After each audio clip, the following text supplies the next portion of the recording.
Isang MP 180, isang yellow tres clover 10, Yosi 10. Tapos ano naman to, may mga ay.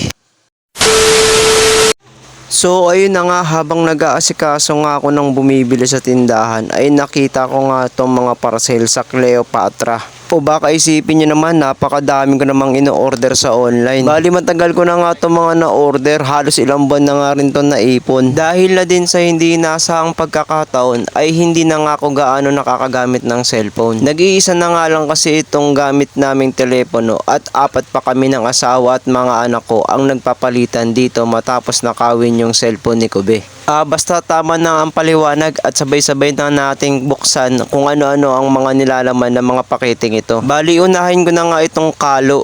Madalas nga kapag lumalabas ako ng bahay ay nakasuot ako ng sombrero. Alam nyo na, iwas hamog. Tapos ano, feeling mo pogi ka na sa lagay na yan. Lo, papansin masyado ah. Bali guys, maganda naman yung fittings niya, tapos may kasama nga siyang balloon kapag dineliver para maprotektahan yung sombrero at hindi magyupi-yupi. So cords nga to, tapos black sweatband and green undervisor. At nabili ko nga lang siya sa TikTok around 230 kasama na shipping fee. Bali next item sa TikTok din nabili. Ewan ko, puro TikTok nga pinagbibilangan ko ngayon eh. Siguro dahil trending. Bali ito nga siya, sexy man.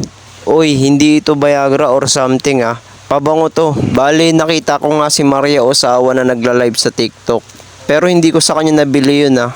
Wait lang, bakit Maria Osawa? Sorry, si Iwamoto pala, yung asawa ng ex ni Jody Santa Maria. Baka isipin nyo naman, nang-good time lang ako. Legit nga, nagtitinda si Maria Osawa, ay si Iwamoto neto. Meron din siya mga pambabaeng pabango na ibinebenta. Check nyo na lang kung may TikTok kayo. At ayan nga, at sinubukan ko nga din siya. Sobrang bango niya talaga, promise. Kaso nagulat ako nang dumilim ang paligid at may tumawag sa pangalan ko at sabing, "Pogi, sige na. You're always on my mind, that's how much I care." Itag nyo kung sino yung nasa bintana at pag nahulaan nyo kung sino siya, bibigyan ko kayo ng 50 pesos GCash. Basta paunahan lang sa comment section at wag na wag kayo maglalagay ng phone number sa comment. Magpipim ako sa inyo kapag nauna at tama ang sagot nyo. So dito na nga tayo sa pangatlong item. Pang-apat na pala. Yung pangatlo kasi di naman mahalaga kasi di naman talaga ako nagsusot nun. Bale, ito nga pang-apat na item ay bumili ako ng CP holder. Kasi nga yung isa kong CP holder is parang pinapatong lang siya. So iniisip ko, mas maganda yung maglalak talaga mismo sa phone. Lalo na kapag nagbibideo ko nagluluto ako habang nagbibideo. So bali ito nga siya, maganda yung packaging, nakakarton, tapos nakabubble wrap pa. Sobrang hirap nga buklasin nito eh, parang ayaw magpabukas. Kaso na-discover ko nga, nung binuksan ko to is parang nagduda ako. Kasi ito, tignan nyo.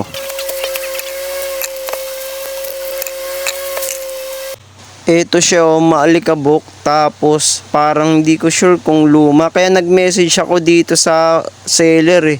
Sabi ko, bakit naman po luma yung binigay nyo? And in fairness, nagpaliwanag naman sila. Kasi kung mapapansin nyo itong mga ano nito is yung pabigat niya is buhangin pala daw yung mga laman nun.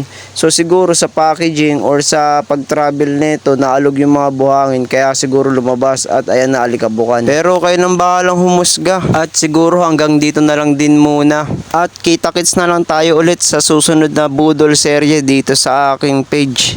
Professional profile pala dahil wala naman akong official page. Bali yan nga pala yung isang CP holder na sinasabi kong pinapato lang. Anyway, itong pang-5 hindi sa akin to kaya hindi ko nabubuksan. So hanggang dito na lang ulit mga dre. Maraming salamat sa panonood nyo. Paalam.